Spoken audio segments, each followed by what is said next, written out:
And I got this from Judith Butler, with whom I have many polemics, but I agree with her here.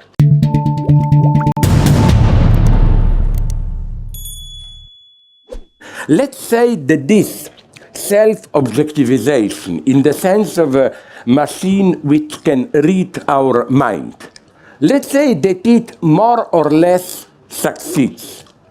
We have it. Does this mean that we no longer exist as subjects?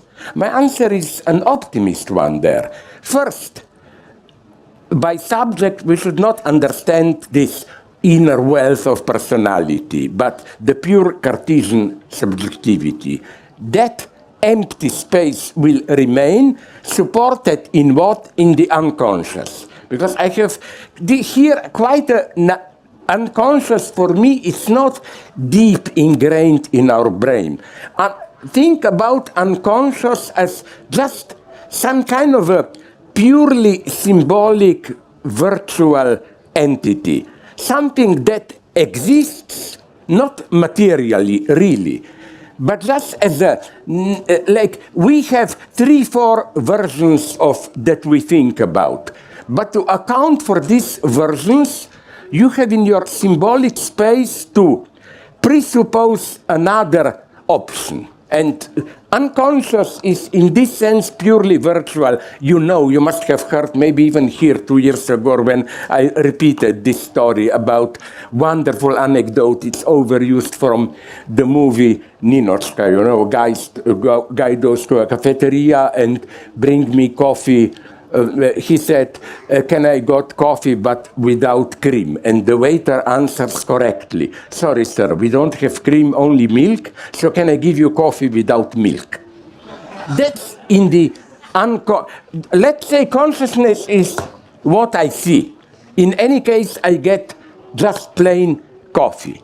But it's a big difference if it's coffee without milk or coffee without cream. You will say, I'm bullshitting. No, think about feminism.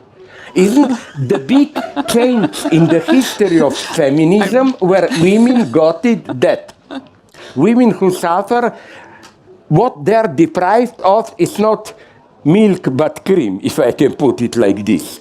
That is say that it's not that they have a prescribed place in the symbolic space, and that maybe if the husband is too brutal, know that what they are deprived of, their freedom and so on, needs a more radical shift. So the first step in feminism, and I got this from Judith Butler, with whom I have many polemics, but I agree with her here, is to first to clearly formulate what you are deprived of.